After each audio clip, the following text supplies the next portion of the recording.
Vamos para o nosso texto costumeiro, carta de Paulo aos Romanos, capítulo de número 6. Nós estamos focados nesse tema, porque ele tem alguns ensinamentos, ou bons ensinamentos, que vão nos direcionar a termos uma vida de excelência, vivermos uma vida de excelência, exercitarmos uma vida de excelência e, acima de tudo, continuar se contrapondo ao pecado.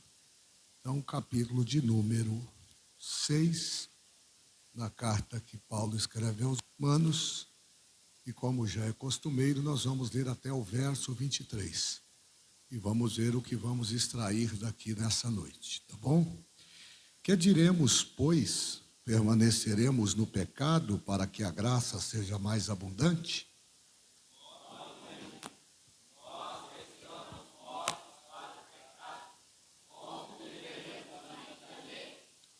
Ou não sabeis que todos quantos fomos batizados em Jesus Cristo, fomos batizados na sua morte?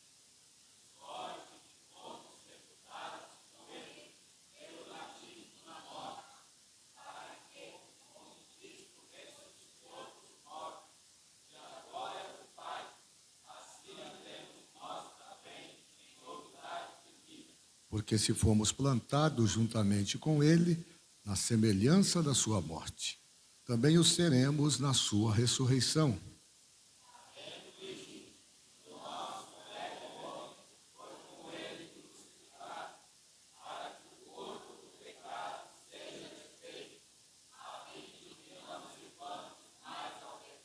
Porque aquele que está morto está justificado do pecado.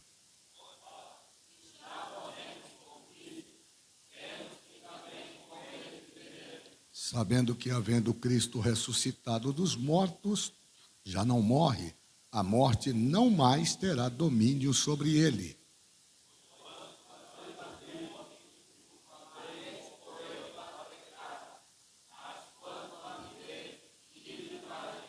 Assim também vós considerai-vos como mortos para o pecado, mas vivos para Deus em Cristo Jesus, nosso Senhor.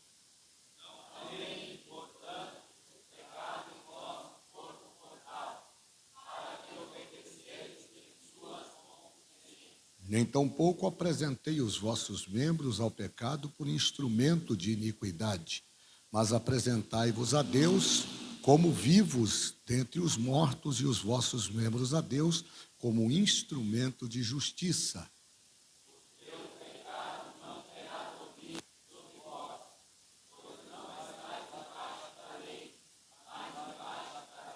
Pois que pecaremos porque não estamos debaixo da lei, mas debaixo da graça? De modo nenhum.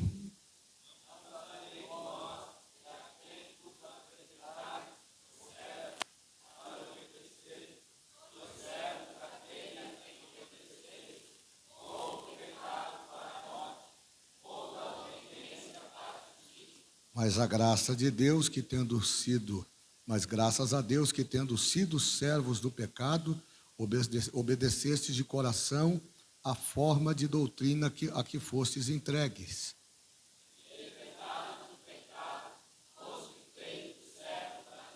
Falo como homem pela fraqueza da vossa carne, pois que assim como apresentastes os vossos membros para servirem à imundícia e à maldade, para a maldade, assim apresentai agora os vossos membros para servirem à justiça, para a santificação.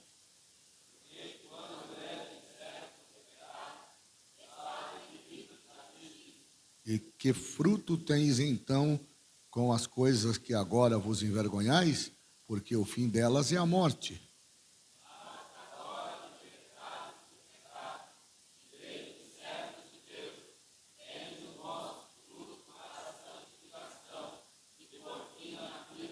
Juntos, porque o salário do pecado é a morte, mas o dom gratuito de Deus é a vida eterna, por Cristo Jesus, nosso Senhor. Vamos orar agradecendo a Deus, maravilhoso Deus, eterno e bondoso Pai. Somos gratos ao Senhor por todo o bem que nos tem feito, por tudo aquilo que o Senhor tem realizado em nossas vidas. Pedimos a inspiração do Teu Espírito Santo para que em tudo que venhamos tratar nessa noite possamos ser bem-sucedidos. Usa de misericórdia, fala ao nosso coração, nos dando vitória e trazendo ao nosso coração entendimento da Tua palavra para glorificar e bendizer o Teu nome. Amém. Tome assento, glorificando o nome de Jesus. Hoje nós vamos tematizar aqui o nosso culto. Os atos certos para a graça numa vida de excelência é a temática que vamos trabalhar hoje. Atos certos para a graça. Eu sempre tenho dito aos irmãos, e eu já venho fazendo isso já há algumas semanas, que o crente sobre a graça, ele precisa ter consciência de que ele foi chamado para viver uma vida de excelência. E essa vida de excelência pressupõe a responsabilidade que cada um de nós tem de pregar aquilo que vive e viver, portanto, aquilo que prega. O crente sob a graça, ele, por estar debaixo da graça, ele está de forma bastante concisa envolvido com o ambiente do pecado habitual. E por quê? Porque, embora tenhamos sido alcançados pela graça, nós não vivemos numa espécie de redoma de vidro. Nós continuamos no mundo. E no mundo que originariamente está constituído e firmado com base no pecado original. O mundo é um mundo de pecado. O mundo é um mundo extremamente hostil às coisas espirituais. Então, embora estejamos vivenciando o instituto da graça de Deus, que é o favor que nós não merecíamos, recebemos Jesus como Salvador, cremos que Ele morreu por nós, perdoou os nossos pecados, nós não estamos isentos de sermos confrontados ou ameaçados pelo pecado. E, portanto, nesse ambiente de graça, nós temos o enfrentamento diário dos pecados que nós chamamos de pecados habituais, que são aqueles que estão no nosso dia a dia, que são aqueles que fazem parte da estrutura e da natureza humana e que muitas das vezes por nós não são observados. Nós precisamos ter em mente que quando a gente aceita Jesus como Salvador, nós não sofremos uma espécie de lavagem cerebral, esquecendo de quem éramos, do nome, de onde morávamos. Pelo contrário, nós continuamos nesse sentimento de vivência, sabendo agora da nossa responsabilidade de vivermos uma vida santificada na presença do Senhor, para que o nome de Jesus seja glorificado. E na semana passada eu tentei aqui de forma introdutória, ou pelo menos pré-introdutória, trazer aqui alguns contextos nas falas que o apóstolo constrói a partir do verso 1 até o verso 4. Ele faz algumas indagações que são pertinentes para nós que estamos tentando servir a Deus com excelência, se contrapor ao pecado e entender de forma assertiva os atos que a graça de Deus promove. Então, nós estamos analisando versículo a versículo que o apóstolo pretendia nos ensinar e nos orientar, quando, por exemplo, no verso de número 1, ele faz uma pergunta, não é? Que diremos, pois, permaneceremos no pecado para que a graça seja mais abundante? E aí nós temos algumas coisas que são interessantes aqui. Continuaremos no pecado para que a graça aumente? Paulo, ele introduz a ideia de forma inicial, isso está lá no capítulo 5, verso 21 da carta aos Romanos, que aonde abundou o pecado, superabundou a graça. Então, Paulo começa fazendo uma indagação muito pertinente, porque ele está tentando nos fazer compreender, ou pelo menos assimilar essa ideia de que aonde o pecado abundou, a graça de Deus superabundou. Romanos 5:20 vai distinguir isso de uma forma muito assertiva. E ele agora faz uma pergunta: se alguém pode interpretar essa verdade como uma implicação de que não importa se um cristão vive uma vida de pecado, porque Deus sempre vencerá o pecado maior com uma maior graça. Agora, olha que coisa interessante, eu fiz aqui algumas anotações que me chamaram a atenção no texto, porque o apóstolo Paulo, afinal, ele vai nos dar a ideia de que se Deus ama os pecadores, olha que coisa interessante isso. Partindo desta premissa, desta ideia, se Deus ama os pecadores, por que nós, pecadores, teríamos, em tese, irmão Nilton, de nos preocupar com o pecado?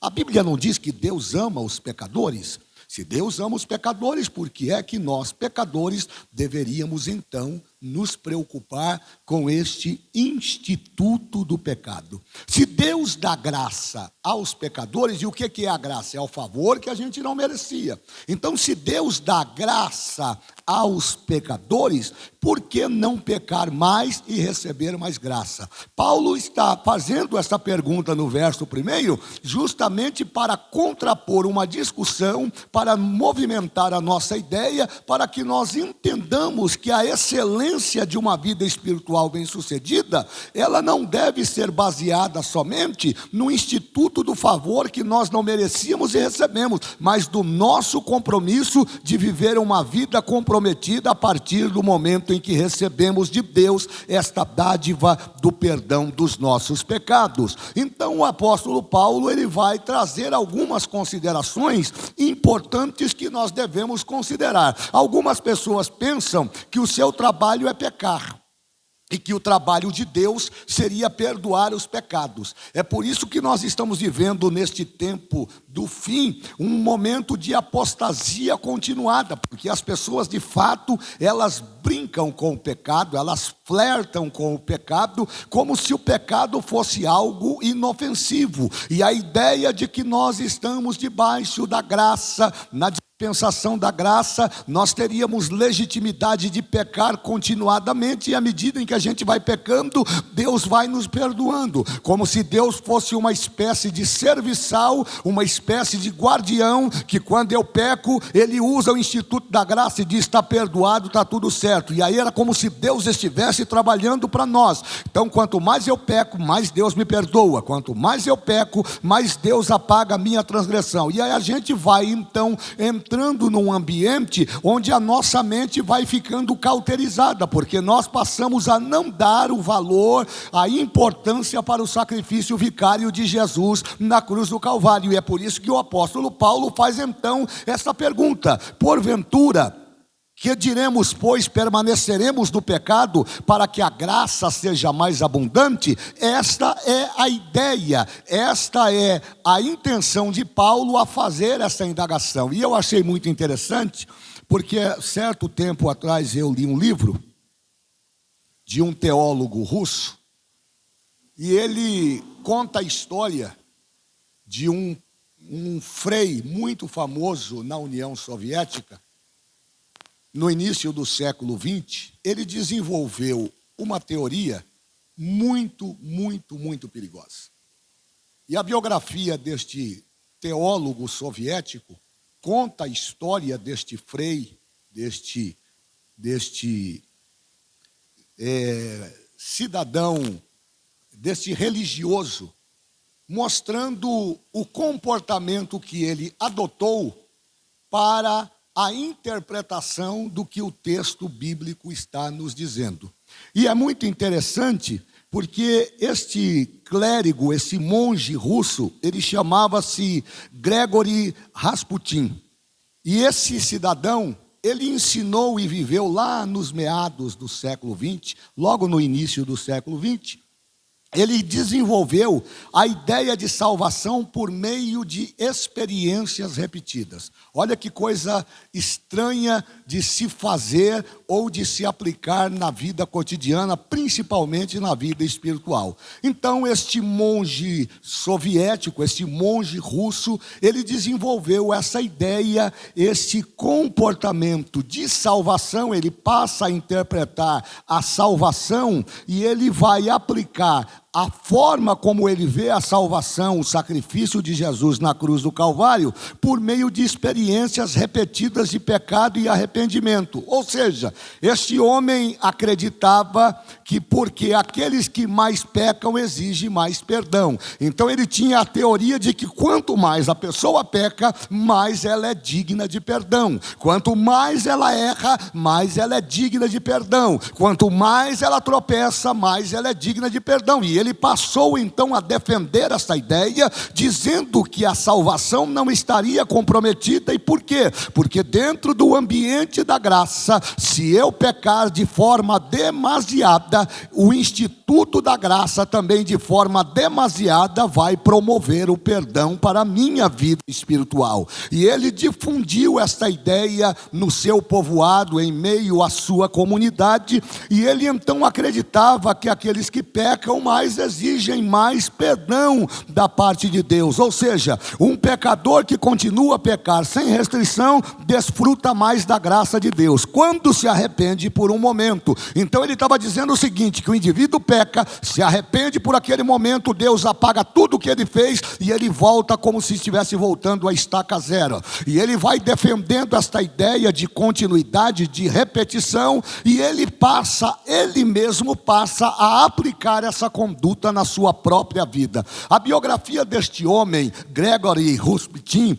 diz que ele pecou tanto que o pecado foi capaz de formatar a sua mente e cauterizar o seu entendimento com relação às coisas espirituais. Ou seja, quando ele vive num pecado notório, quando ele vive num pecado continuado, ele simplesmente anula tudo aquilo que a cruz de Cristo propõe, porque a cruz de Cristo propõe perdão dos nossos pecados, não para que nós continuemos vivendo em pecado. A cruz de Cristo nos propõe o perdão dos nossos pecados para que nós nos libertemos do pecado e possamos glorificar a Deus através da nossa vida agora justificada e transformada pelo poder da palavra. Então nós não podemos pensar num ambiente de excelência, nós não podemos pensar num ambiente assertivo do ponto de vista espiritual, se o pecado ainda faz parte do nosso cotidiano e do nosso comportamento.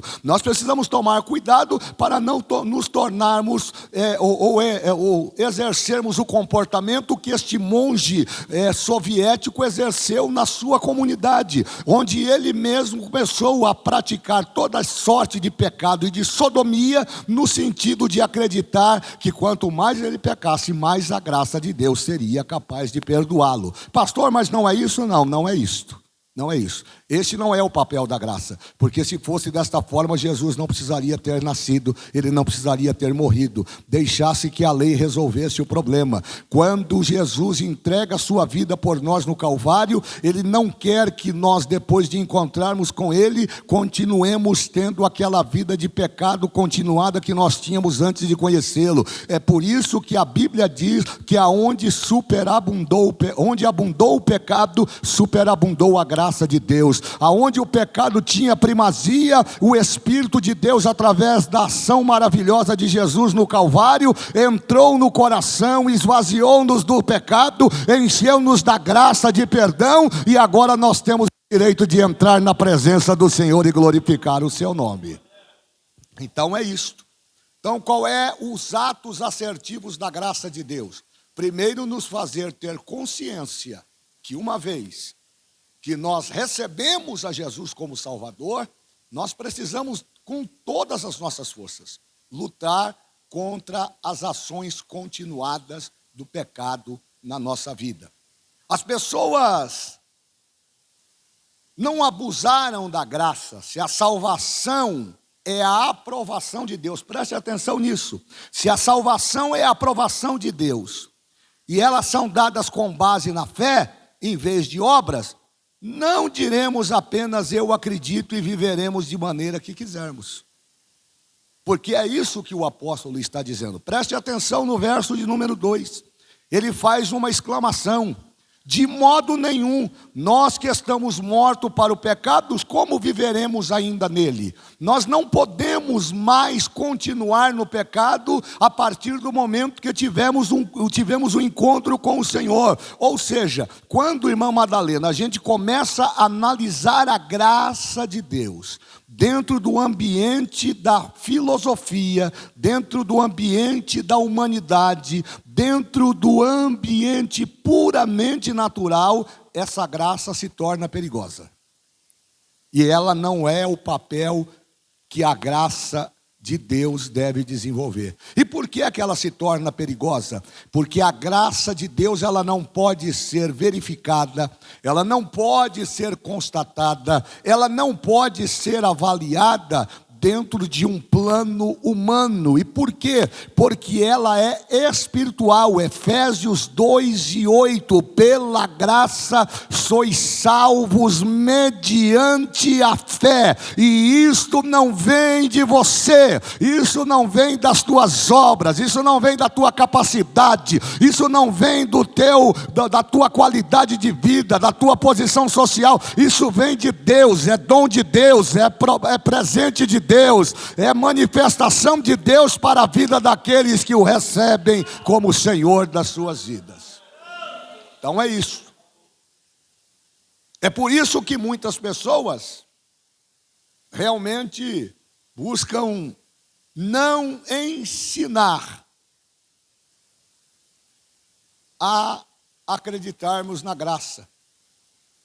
E eu aprendi que a graça que é barata, preste atenção no que eu vou dizer, a graça que é oferecida sem valor, ela se torna sem valor. Sintetizando palavras, a graça que é de graça se torna uma desgraça.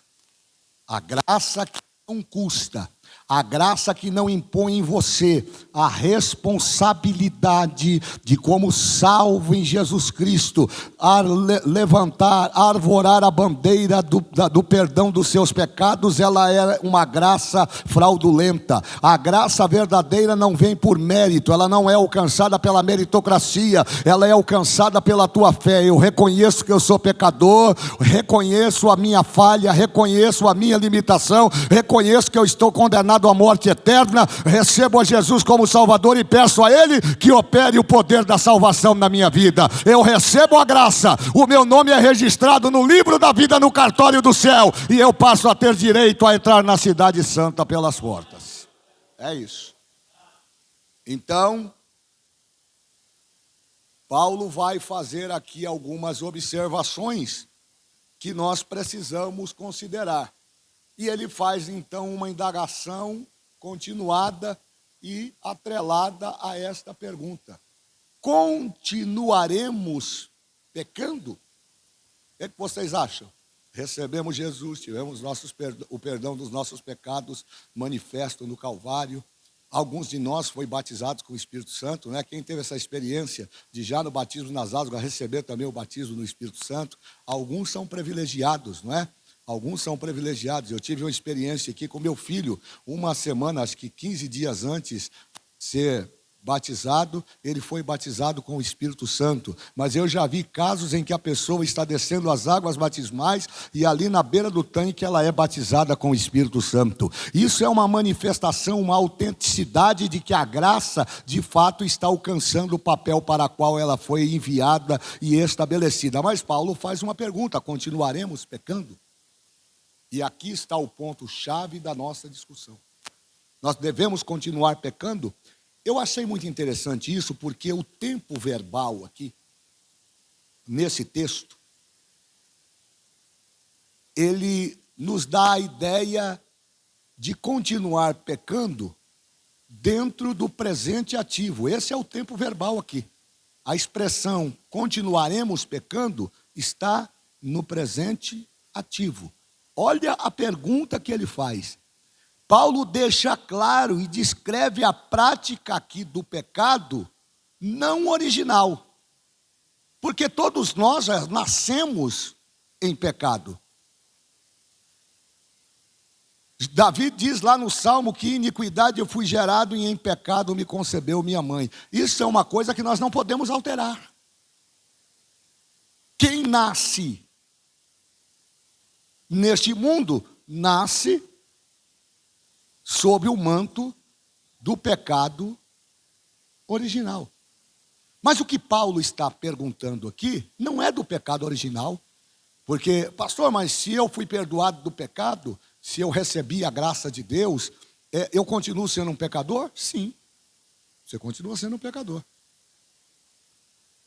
Mas qual é a diferença do pecador sem Jesus e do pecador com Jesus? É que o pecador sem Jesus ele não tem esperança. E o pecador com Jesus ele tem esperança, porque ele agora é remido. Ele passou pelo instituto da remissão. E a remissão é o preço que Jesus pagou para te dar salvação. Então, quando Deus olha para você, Ele não olha para você de forma específica, individualmente. Quando Ele olha para você, Ele não vê você. Ele vê o sacrifício de Jesus estampado na sua vida. Ele vê uma igreja lavada e remida no sangue de Jesus. E através deste sacrifício, Ele se satisfaz com o preço que a lei exige que seja pago. Isso está na lei. A alma que pecar, essa morrerá. E como é que tem que se resolver isso? Para que haja remissão de pecado, é preciso que haja derramamento de sangue. Então, é esse o sentido. Então, o tempo verbal da frase continuaremos pecando está dentro do presente ativo,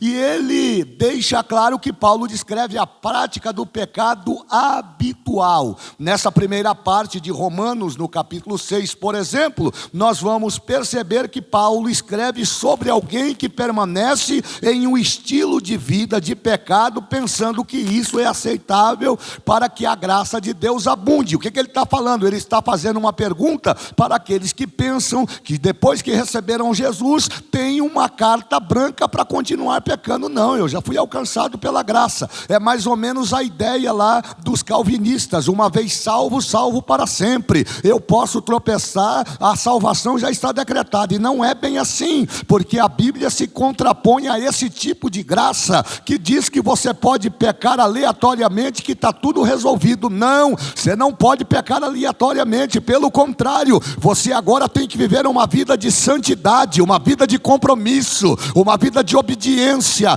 uma vida de resiliência, para que através da tua fidelidade o nome do Senhor seja glorificado e os efeitos da santificação sejam manifestos na sua vida. É isso. Então o apóstolo Paulo agora vai nos dar uma lição, não é? Verso de número 2, ele diz que uma vida de pecado é inaceitável. Por quê? Porque na nossa morte para o pecado, nós precisamos entender que deve haver uma mudança do nosso relacionamento com o pecado. Eu vou repetir para que você grave isto. Uma vida de pecado é inaceitável.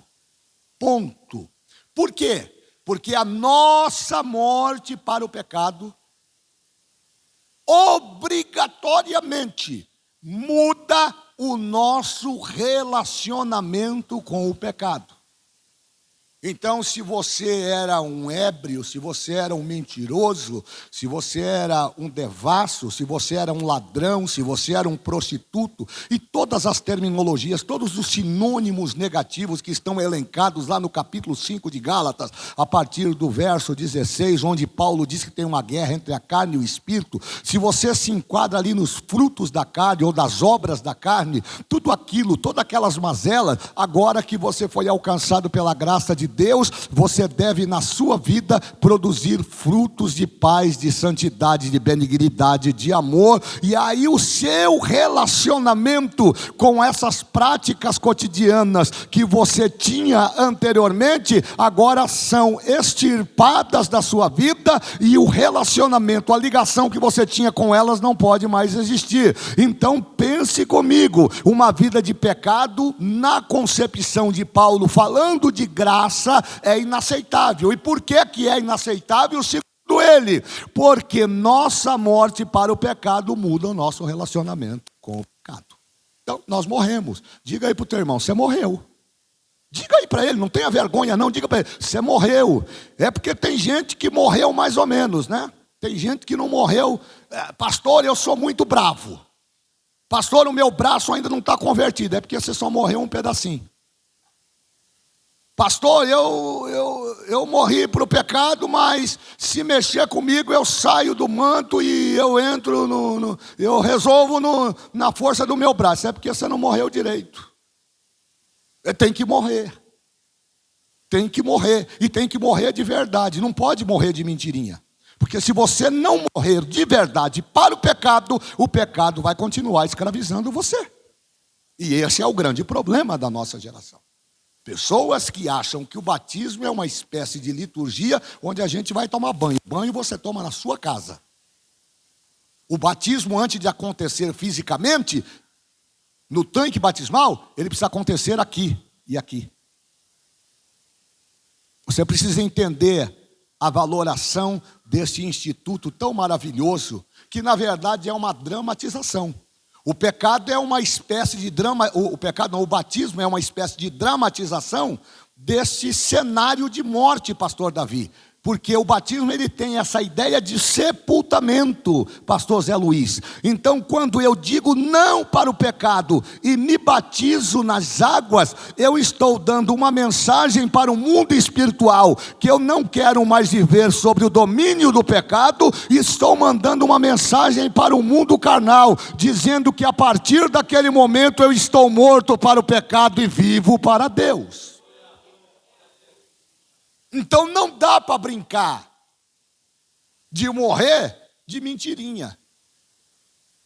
E é isso que Paulo está contestando aqui, não é? Uma vida de pecado é inaceitável, porque a morte para o pecado vai mudar o nosso relacionamento com o pecado. Aí olha que coisa interessante, verso de número 2. De maneira nenhuma, nós que estamos mortos para o pecado, como viveremos ainda nele? A expressão de maneira nenhuma nos faz remeter que Paulo tem aqui uma ideia de que qualquer pessoa, preste atenção, qualquer pessoa pode continuar pecando para que a graça abunde. Paulo está fazendo um questionamento. É possível que uma pessoa continue pecando depois de ter recebido Jesus como Salvador, para que essa graça abunde nele? Isso é inaceitável. É por isso que eu fico muito preocupado quando eu vejo alguns crentes brincando e profanando o sagrado.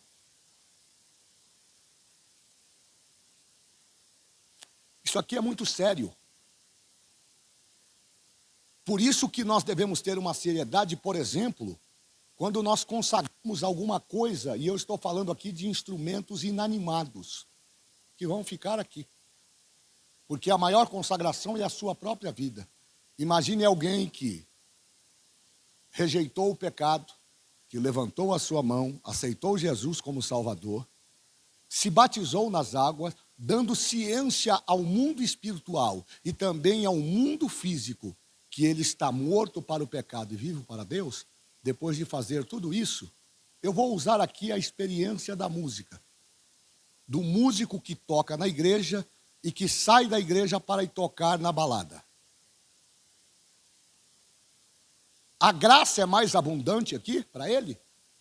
Existe uma consequência espiritual? Paulo está fazendo uma advertência, de maneira nenhuma. Para Paulo, a ideia de qualquer pessoa pode continuar pecando para que a graça abunde, isso é impensável.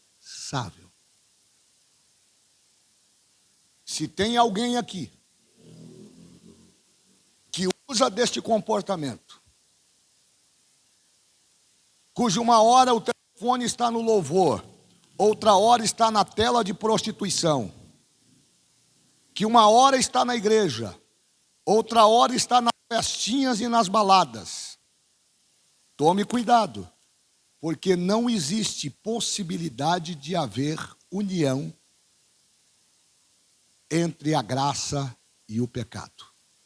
Uma vez que você morreu para o pecado, toda a relação que você tinha com ele foi interrompida pelo instituto da sua morte. Então, esta frase, essa expressão usada por Paulo, de maneira nenhuma, ela é uma frase forte, também pode ser traduzida: livre-se. Livre-se do quê? Livre-se dessa maneira de pensar. Se você acha que você pode fazer e que não vai ter consequência, é um ledo engano. Aí eu entendo, por exemplo, quando o apóstolo Paulo fala, pastor Dario Barbosa, acho que é 11:30 da primeira carta de Paulo aos Coríntios, me ajude aí, onde ele fala lá, por causa disso, é isso mesmo? Dá uma olhada para mim. Lê para nós aí, pastor Zé Luiz. Olha o que ele vai dizer. Aí agora eu entendo. Por causa disso, há entre vós muitos fracos e doentes, e muitos que dormem. Continue. Porque se nós nos julgássemos a nós mesmos, não seríamos julgados. Mas quando somos julgados, somos repreendidos pelo Senhor. Para quê? Para quê? não sermos condenados com o mundo. Continue. Portanto, meus irmãos, quando vos ajuntais para comer, esperais uns pelos outros. Mas se algum tiver fome, coma em casa, para que vos não ajunteis para a condenação. Quanto às demais coisas, ordená-las-ei quando for ter convosco. Aí no verso de número 3, você está com a Bíblia aberta aí? Romanos capítulo 6, verso número 3. Eu estou trabalhando versículo por versículo. Olha o que ele vai dizer.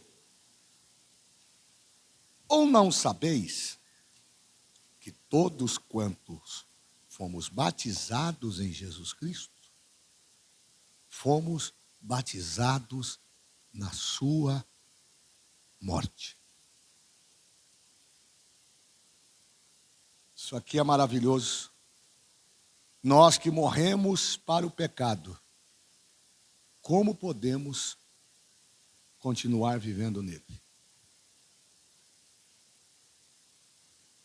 Como é possível continuar vivendo no pecado se nós estamos mortos, segundo o que diz Paulo no verso 3? Aí Paulo estabelece aqui um princípio importante. E qual é o princípio importante, pastor Abacuque? Quando nós nascemos de novo, quando a gente crê em Jesus para a nossa salvação, o nosso relacionamento com o pecado, ele muda para sempre. Por isso que isso é fé. Eu repito o que eu acabei de dizer. Quando nascemos de novo, qual é a condição aqui? Qual é a condição para que a graça seja abundante? É nascer de novo.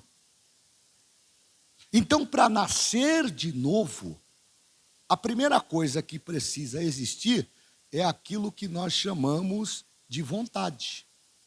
Eu li com vocês, terça-feira passada, Romanos capítulo 10, se não me engano, versos 9, 10 e 11. Vamos dar só uma passadinha lá? Romanos capítulo 10, tem que ser rápido, viu? A saber, se com a tua boca confessares ao Senhor Jesus, e em teu coração creres que Deus o ressuscitou dos mortos, serás salvo. Visto que com o coração se crê para a justiça, e com a boca se faz confissão para a salvação. Pronto. Então, o que é que o apóstolo está dizendo aqui no verso de número 3? Que quando você nasce de novo, quando você crê em Jesus de uma forma não duvidosa, a salvação instantaneamente opera em você. Aonde ela opera? No seu espírito. Lembram o que ele diz no capítulo 3, do verso 23 de Romanos? Todos pecaram, destituídos estão da glória de Deus. Tem uma separação. Mas o ato de arrependimento vai fazer com que nós reconheçamos que somos pecadores. E quando a gente reconhece isso, o Espírito Santo entra em nós. Não é batismo com o Espírito Santo. É o Espírito Santo entrando no nosso coração e gerando em nós uma nova vida. Gerando em nós uma vida nova. Gerando em nós um comportamento novo. Gerando em nós uma presença maravilhosa. É por isso que isso não se explica quando você vê alguém levantando a mão e vindo para frente, não consegue se segurar, não consegue nem caminhar, tamanho é o sentimento de alegria. Ali nós estamos vendo, verificando aos olhos nus a manifestação de uma nova vida. E aí o apóstolo Paulo diz na segunda carta aos Coríntios, capítulo 5, verso 17: portanto agora, se alguém está em Cristo, nova criatura é. As coisas velhas se passaram e tudo se fez novo.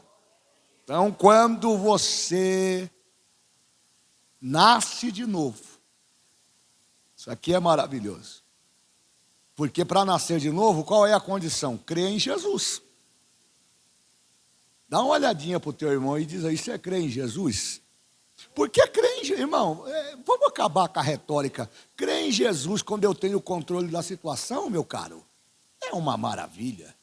Eu creio em Deus. Eu creio em Deus. Mas a conta está cheia. Está dando tudo certo. Eu quero ver você dizer que crê em Jesus quando as coisas apertam. Quando o diagnóstico médico diz não tem mais jeito, o que tinha que fazer nós já fizemos. Quando o advogado diz para você não tem como alterar a sentença, aí é que nós precisamos entender o que Deus representa na nossa vida. E aí nós precisamos não só entender o que Deus representa na nossa vida, nós precisamos entender o processo do novo nascimento, de sermos uma nova criatura, porque se nós entendermos isso, nós não vamos servir a Deus por aquilo que Ele nos dá, nós continuaremos servindo a Deus por aquilo que Ele é na nossa vida, para que o nome do Senhor seja glorificado através de nós.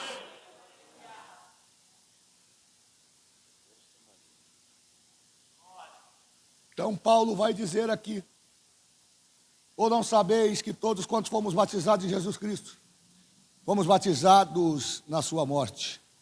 Significa dizer, Valdir, que Paulo está dizendo que nós morremos para o pecado. A palavra morte está atrelada ao sinônimo de separação. Tem diversos sinônimos para definir morte, mas a etimologia no original é separação. Quando alguém morre, fica separado. Ou se separa do corpo, da matéria. O espírito volta para Deus e a carne volta para o pó. Há uma separação. Então, a ideia do que Paulo traz aqui é de morte para o pecado. Quando ele faz essa afirmação lá no verso 3, fazendo uma indagação, vocês não sabem? Isso aqui nós devíamos saber. É como se ele estivesse perguntando assim, vocês já não sabem disso? Que se você morreu para Jesus, você morreu para Cristo, você morreu para o mundo? Que se você aceitou a fé, você não pode mais viver como andam os outros? Você não pode mais praticar o que os outros praticam? Isso não é uma retórica. Isso não é uma filosofia. Isso é mudança de atitude. O evangelho não é tendência. Evangelho não é moda. Evangelho é estilo de vida. E o estilo de vida impõe comportamento. Eu não posso dizer que eu sou crente em Jesus, que eu nasci de novo, e continuar sendo achincalhado pelas pessoas. Para ser crente como ele, eu prefiro ir para o inferno.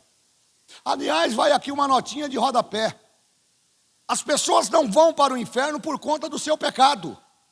Ô pastor, o que o senhor está falando? Estou falando que as pessoas não irão para o inferno por conta do pecado que praticaram. Elas vão para o inferno porque elas não creram no Deus que promoveu a graça para a salvação dos pecados. Então a ausência de arrependimento vai levar homens e mulheres para o inferno. E lamentavelmente, dentro da igreja também.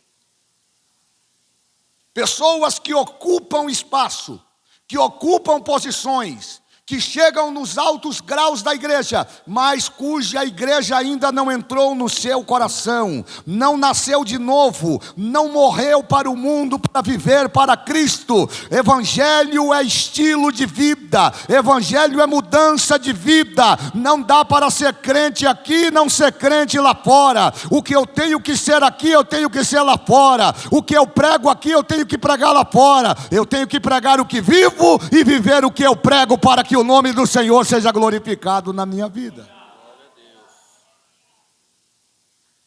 Então, isso pressupõe que nós precisamos morrer para o pecado. Dá uma olhada para o teu irmão aqui, que isso é pedagógico. Diz para ele: a gente tem que morrer para o pecado. Tem que morrer. Portanto, se morrermos para o pecado,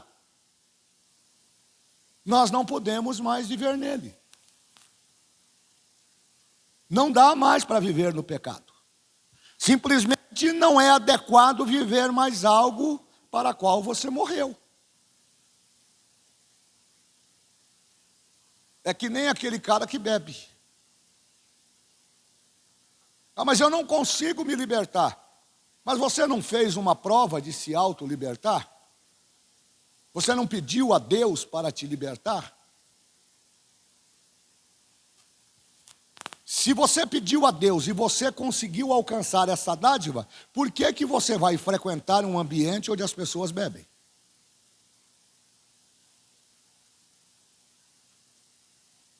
Se o seu problema estava atrelado ao que nós estamos vendo com tanta frequência aqui, e os pastores estão com medo de falar, porque tem medo de sofrer retaliações, mas se você sabe que a prostituição, ela é um atrativo para comprometer a sua vida espiritual, por que que na madrugada, em vez de você estar dormindo, você está dedilhando o seu celular e entrando em sites que você não deveria acessar?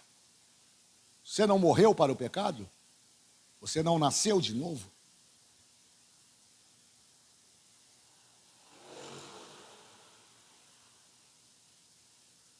Então essas coisas precisam ser consideradas. Paulo está tentando nos dar aqui a noção sobre o que ele quer dizer com morrer para o pecado. Mas o ponto geral dele aqui é muito claro. Os cristãos, os crentes, e eu gosto muito dessa terminologia que virou uma febre, que agora todo mundo é evangélico, né? Esses dias eu vi num podcast aí um camarada todo tatuado, rosto tatuado, pescoço, cabeça tatuado. Eu agora sou evangélico. Pastor, mas e se ele fez isso antes de aceitar Jesus? Está considerado. Mas eu não estou falando daquele que aceitou Jesus já vindo desse jeito. Eu estou falando daquele que aceitou Jesus e que agora resolveu fazer uma tatuagem porque é moda e é bonito. Tempos atrás nós tivemos que, o conselho teve que tomar uma decisão de disciplinar um ministro que fez uma tatuagem de um time de futebol nas suas costas. Pastor, mas é pecado futebol? Não sei, Paulo diz que tudo me é lícito, mas nem tudo me convém. Como é que você acha que ia ficar, por exemplo, se vocês vissem o pastor da igreja no estádio de futebol gritando gol, gol, gol? Tem Tem algum problema de eu ir lá na praia? Colocar um calçãozão lá, arrancar minha camisa, mostrar as pelancas caindo de um lado e do outro? Não tem. Mas a pergunta não é essa. O que eu devo perguntar é se isso convém ao estilo de vida que eu escolhi viver com Cristo. E disso as pessoas não querem falar, porque isto incomoda. As pessoas querem estar na igreja, mas elas querem continuar mentindo. As pessoas querem estar na igreja, mas elas querem continuar brigando. As pessoas estão na igreja, mas elas não querem ser confrontadas pelo poder desta palavra. E não tem como ir para o céu se nós não formos confrontados por esta palavra. Então ele está fazendo uma pergunta clássica para nós, é a clássica. Vocês não sabem que todos quanto fomos batizados em Jesus Cristo, fomos batizados na sua morte. Significa dizer que nós morremos para o pecado. E neste ponto ele deixa claro, muito claro, sobre o nosso papel de morrer para o pecado. Por quê? Porque nós morremos para o pecado e não devemos mais viver nele. Antes, nós estávamos, preste atenção. Antes, nós estávamos mortos em pecado. Diga comigo, antes. Mas diga alto, me ajude. Antes, estávamos mortos em pecado. Agora, estamos mortos para o pecado. Então antes eu estava morto em pecado, separado de Deus, mas aí Jesus veio e operou o novo nascimento na minha vida. O Espírito Santo perdoou os meus pecados. Oh meu Deus do céu, recebi um novo nome, recebi uma nova certidão de nascimento no mundo espiritual. E agora eu não estou morto em pecado, eu estou morto para o pecado, para glorificar a Jesus através da minha vida.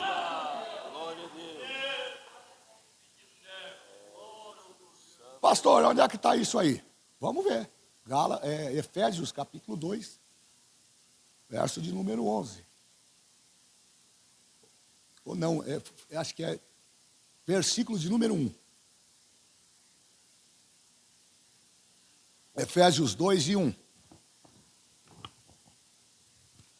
E vos vivificou, estando vós mortos em ofensas e pecados.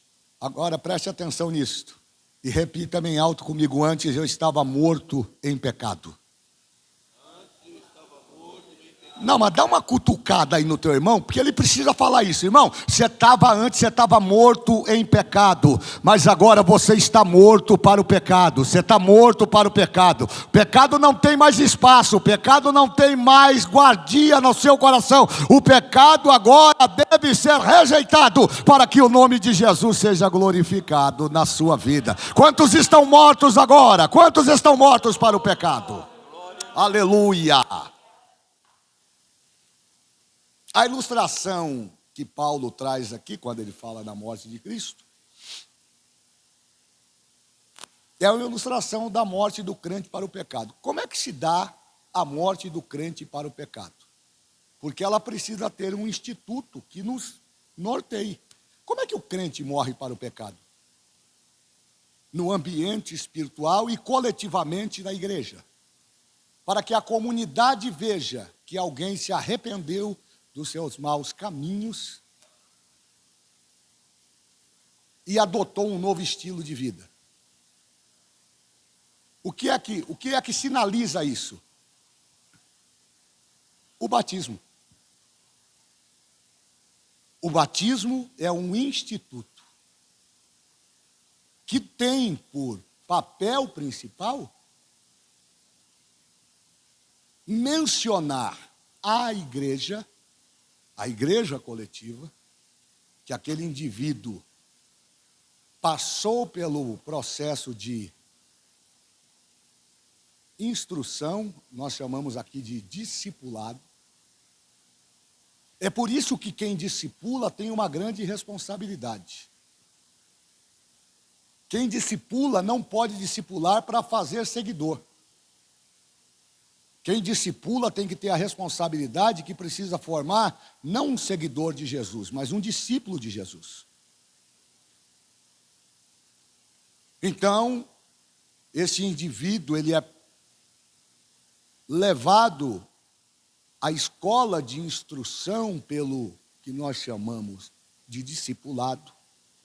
E depois que ele passa, pastor Dario, por esse processo, como todos nós aqui passamos, né? E no meu tempo o discipulado não era essa marmelada que tem hoje. Você tem 3 meses aí, 6 meses para o discipulado, o camarada aparece e o pastor, para fazer número, vai lá e joga ele no tanque. Manda ele tomar banho em casa. Discipular, pegar o camarada e colocar ele de frente com a Bíblia. Você está disposto a abandonar isso? Porque embora Jesus tenha pago um alto preço pela nossa vida, a salvação tem um preço.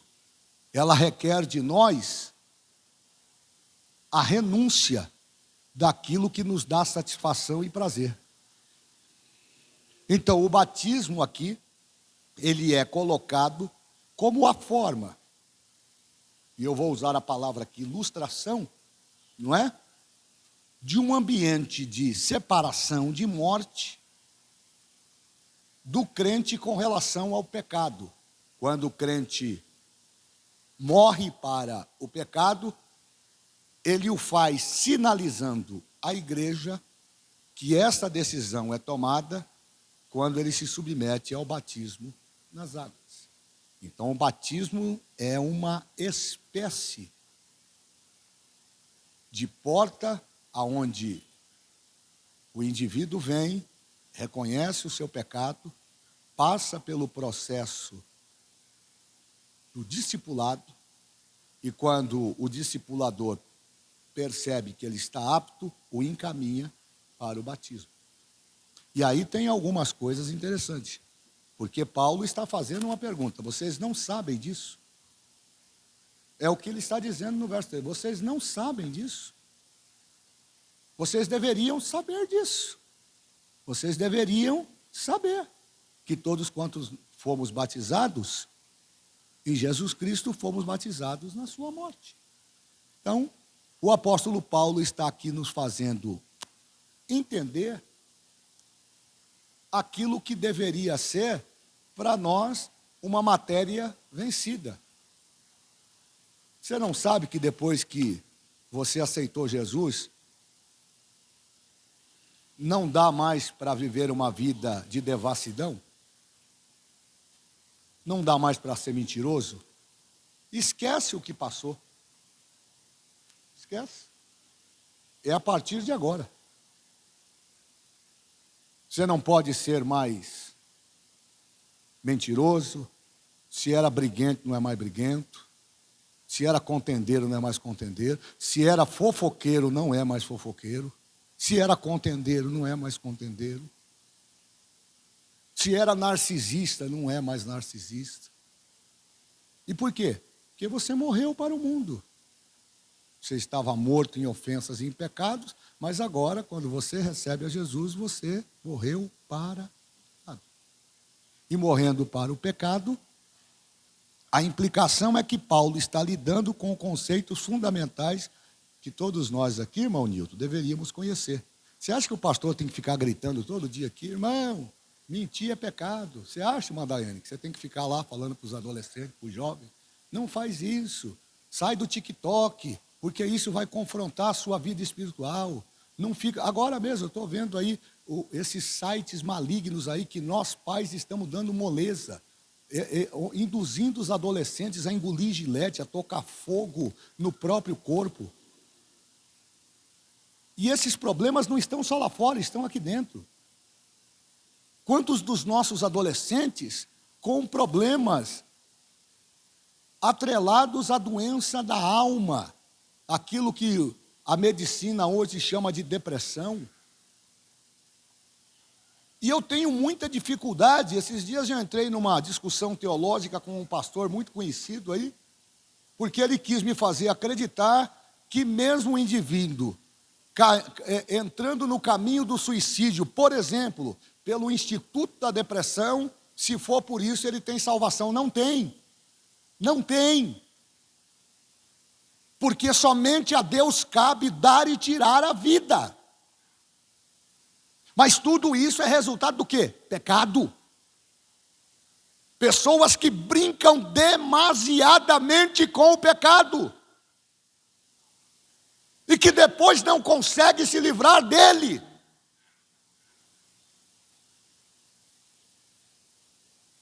E eu costumo dizer que o diabo ajuda a fazer.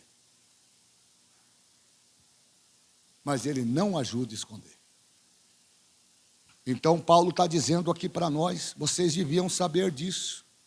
Isso deve ser ensinamento cotidiano. Quando vocês receberam a Jesus, vocês deveriam saber de tudo isso. Que todos nós que fomos batizados em Jesus Cristo, olha que coisa interessante, a ideia por trás da palavra grega antiga para batizado, sabe qual é? É emergir. A palavra batismo no original lá no grego é emergir ou submergir algo ou alguma coisa. Então batismo está atrelado à imersão ou submersão. É por isso que o batismo é considerado uma espécie de sepultamento. O que a gente faz com o corpo quando ele falece?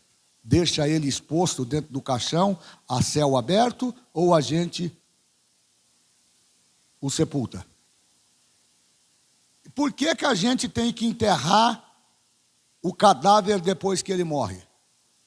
Pelo simples fato de que se você deixar ele à luz, ele vai entrar naquele processo que nós chamamos de decomposição do corpo.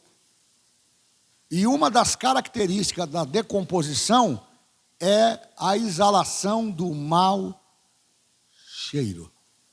Dá uma olhada para o teu irmão e diz aí para ele, o pecado cheira mal. E é fácil a gente perceber. Você dá o microfone para o camarada cantar, ele não consegue cantar. Você dá para ele ler um versículo, ele não consegue, não toma ceia, não frequenta culto, não vem, não participa das atividades da igreja, está sempre ocupado, a vida profissional é primazia para ele, Deus está sempre num processo secundário. Isso são sintomas de que ele está num processo de decomposição. Pode apertar, porque se passar por um determinado tempo, vai começar a exalar o cheiro, e aí você vai descobrir que ele morreu e não foi sepultado.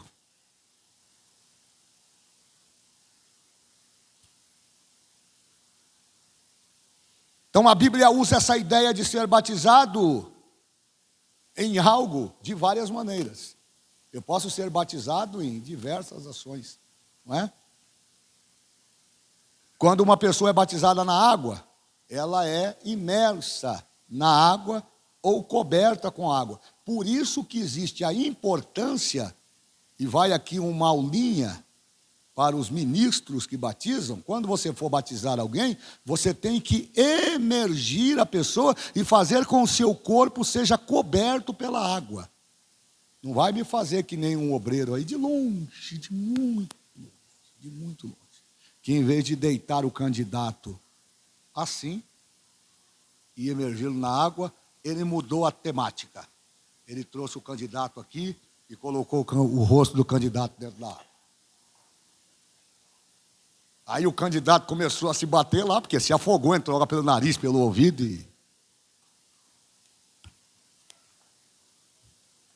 Então essa é a ideia. A ideia de ser batizado é justamente a ideia da imersão. Por exemplo, vamos dar uma olhada lá? Tem uma outra forma de batismo? O batismo do Espírito Santo. O Espírito Santo desce sobre nós e nos abunda, nos enche, assim como a água nos cobre no batismo nas águas. Quando o Espírito Santo cai sobre nós, ele se manifesta sobre nós, ele não entra só em uma área da nossa vida, ele toma a gente pelo todo, ele entra para fazer habitação totalitária. Vamos dar uma olhada lá, Mateus 3:11, vamos dar uma olhada que o meu horário está indo embora. Corre aí. Depois alguém lê para mim Atos 1 e 5. 3 e 11.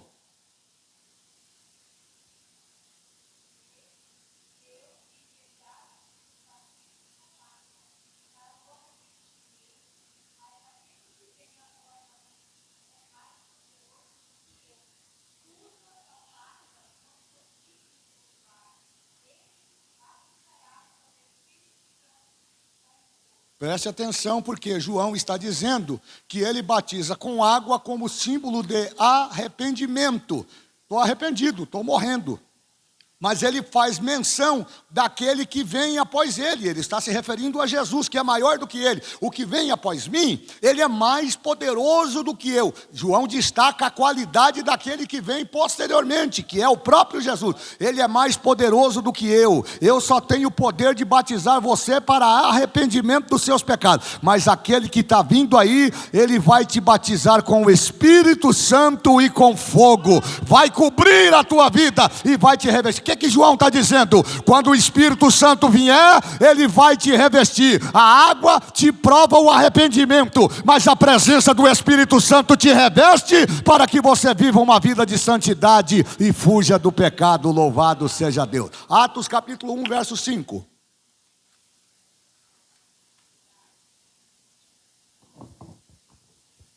Um 5, né? Porque na verdade João batizou com água, mas vos sereis batizado com o Espírito Santo não muito depois desses dias. Pronto. Então João batiza com água. Atos está testificando, Atos dos Apóstolos, que João batizou com água, mas Jesus viria para batizar com o Espírito Santo depois de alguns dias. E aí nós temos inúmeras formas de batismo. Por exemplo, o batismo do sofrimento. Pastor, tem batismo do sofrimento? Tem, está na Bíblia. Onde é que o senhor encontrou isso, pastor? Onde é que o senhor arrumou essa loucura? Está na Bíblia. Está com a Bíblia aberta aí? Abra aí para mim a sua Bíblia. Marcos capítulo 10, verso 39. Vai ver o pedido desta serva de Deus para Jesus. E veja a resposta de Jesus para ela. Quem pode ler aí para mim? Marcos capítulo 10, verso 39. Vamos lá, gente.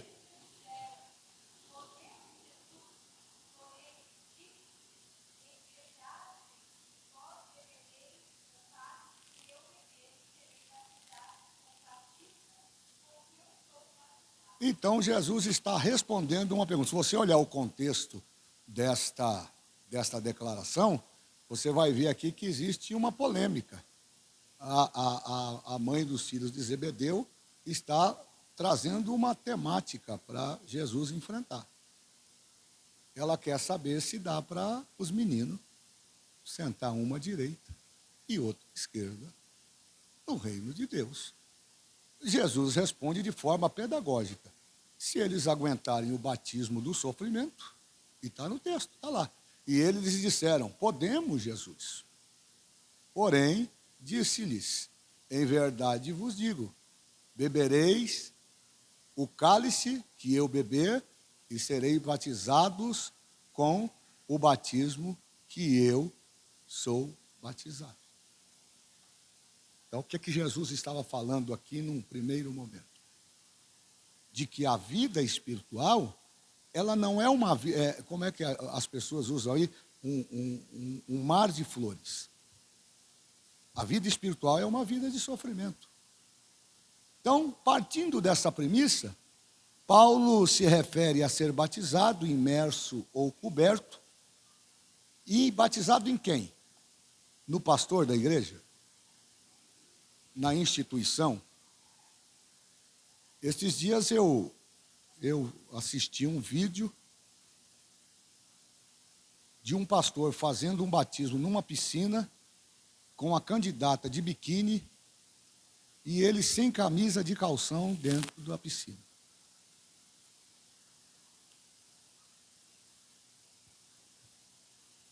Cada um. Jesus também falou que aquele que não é contra nós é por nós. Mas eu pergunto, aonde está Deus nisso? Se a ideia do batismo é nos levar a um processo de arrependimento. E como resultado deste arrependimento, dizermos para o mundo que nós estamos mortos para o pecado, nós que outrora vivemos mortos em ofensas e pecado, como é que nós podemos continuar exercitando as mesmas práticas? Fomos batizados em sua morte, diz o apóstolo Paulo. Portanto, fomos sepultados com ele na morte por meio do batismo, a fim de que, assim como Cristo foi ressuscitado dos mortos, nós também sejamos. Ou seja, o batismo nas águas, ser batizado em Cristo, na verdade, é uma espécie de dramatização. Porque não é a água corrente, pastor Dario, que vai limpar o seu pecado. Ali é só uma dramatização, é uma representação. Ali é uma simbologia de que você está morrendo. O que vai mudar o seu comportamento é a presença do Espírito Santo dentro do teu coração. Por que você não peca, fulano? Porque o pastor vai disciplinar? Não, eu não peco porque antes eu vivia morto em ofensas e em pecado. Mas quando eu encontrei Jesus, Ele perdoou os meus pecados e me fez me tornar morto para o pecado. Pronto. Então é isso. A partir desta e de outras referências ao batismo, nos escritos de Paulo, fica claro que ele não considerava o batismo aqui uma opção. Batizo se der, por isso que eu fico preocupado com os pais que tem na igreja, e eu vou falar aqui da nossa casa, que tem uns pais aqui, turrão, meu filho não batiza. Você está guardando o teu filho para quê? Para colocar na estante da sua casa? Não, meu filho não batiza, meu filho tem que curtir a vida. Então você não entende nada de salvação. Oxalá que todos os nossos filhos, numa idade compreensível, tivessem o conhecimento e a importância do que é ser batizado em Jesus. Porque o batismo não é simplesmente visto no ambiente da dramatização, é mais do que isso. O batismo nas águas é o anúncio para Satanás, para os demônios, que aquela vida não pertence mais ao mundo e ao pecado, mas pertence ao Senhor Jesus Cristo, Senhor dos céus e da terra. Então, isso precisa ficar muito claro. Batizar não é uma opção. Não é opcional. Pastor Dario, o que o senhor acha? Batizo ou não batizo? Esses dias tomei conhecimento de uma pessoa aí, quase 20 anos dentro da igreja, tem cargo em tudo quanto é canto e não é batizado. Como é que pode um negócio? Como é que passou isso no serviço secreto da secretaria da igreja? Como é que pode consagrar um obreiro ao presbitério que não é batizado com o Espírito Santo? Aí você corre o risco de deixar essa pessoa colocar a mão na sua cabeça e você sabe lá Deus o que vai vir aí. Lá em casa tem uma regra, porque antes de ser pastor aqui na igreja, olha aqui para mim, irmão, não fica com cara de abacate não. Antes de ser pastor aqui na igreja, eu sou pastor na minha casa. O sacerdote da minha casa sou eu.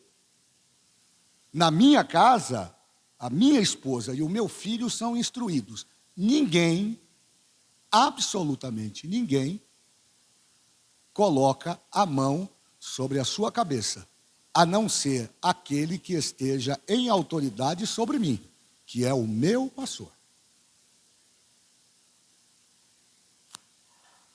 Não vai deixando qualquer um colocar a mão na tua cabeça, na cabeça dos teus filhos, sem que você saiba o que de fato essa pessoa está fazendo. Que você pode amontoar um monte de problema para você. Então, a partir desta e outras referências, o batismo escrito fica claro que não considerava um batismo opcional na vida cristã. Preste atenção nisso. Fomos sepultados com ele na sua morte, assim como Cristo foi ressuscitado dos mortos mediante a glória do Pai, também nós vivamos em novidade de vida. Paulo se baseia na ideia de ir para a água com uma imagem de que nós fomos sepultados. É como se fosse um funeral. Quando você vai lá para o batismo, o que Paulo quer nos fazer entender é que nós estamos indo para um sepultamento. Mas, pastor, eu estou vivo, mas vai morrer. Mas não vai morrer fisicamente, vai morrer para o pecado. Porque você já está morto em pecado e ofensa. Mas agora o batismo, por isso que tem toda uma liturgia, tem todo um preparo. Que graça a inspiração do nosso pastor, que faz os nossos candidatos cantar o hino oficial dos batizandos. Vocês sabem qual é o hino? Qual é o hino? Porque tem os assembleianos, não fala alto não, que eu quero saber se tem alguém aqui que sabe. Pastor, tem hino oficial dos batizando? Não, 15. Ó, quão cego andei e perdido vaguei, longe, longe do meu Salvador. Mas do céu ele desceu e seu sangue verteu para salvar um tão pobre pecador. É isso. Você já pensou você ir cantando esse hino? Foi na cruz, onde um dia eu vi. E Deus gritando lá do céu: Satanás, você perdeu mais esse. Esse agora está com o nome escrito no livro da vida. Morreu para o pecado e está renascendo para glorificar e bendizer o meu nome. Eu termino aqui, para que semana que vem a gente continue. Então é claro que o batismo também tem associação de purificação, mas isso não é particularmente relevante para o ponto que Paulo está discutindo aqui. Nesse sentido, o batismo é importante como ilustração da realidade espiritual, mas não faz com que essa realidade aconteça se alguém não morreu espiritualmente. Diga comigo, se alguém não morrer, espiritualmente, também não pode ressuscitar com Jesus. Todos os batismos no mundo não poderão mudar essa realidade. Se não morrer espiritualmente falando e abandonar o pecado, pode batizar na congregação do Brasil, pode batizar na Assembleia de Deus, pode batizar na Igreja Católica, pode jogar água, pode afogar, pode levar ele no fundo do rio. Tem que ter arrependimento, porque senão não vai passar de um banho. Mas quando há arrependimento, há perdão de pecado. E quando há perdão de pecado, há alegria no céu. A Bíblia diz que há festa no céu quando um pecador se arrepende. Termino. Nós só vamos vencer as nossas eminentes lutas atreladas ao pecado quando nós entendemos que uma vez mortos para o pecado, a excelência da nossa vida espiritual, ela tende a se fortalecer. E é uma coisa tão maravilhosa. Quando você vê um crente morto para o pecado, ele exterioriza isso. Ele está sempre pronto a servir.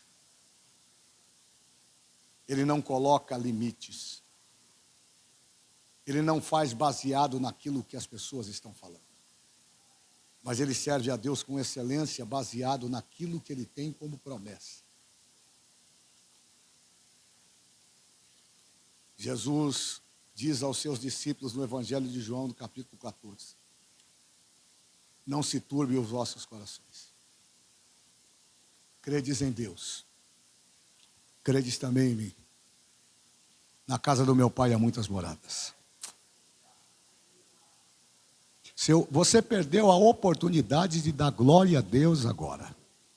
O próprio Jesus disse, João verbalizou isso: na casa de meu Pai há muitas moradas. Vai cessar aqui, mas tem uma morada te aguardando na glória celestial. Se você está morto para o pecado, Pode alegrar o teu coração, porque se Ele vier hoje, Ele vai te levar para estar com Ele para sempre. Amém, meus irmãos? Vamos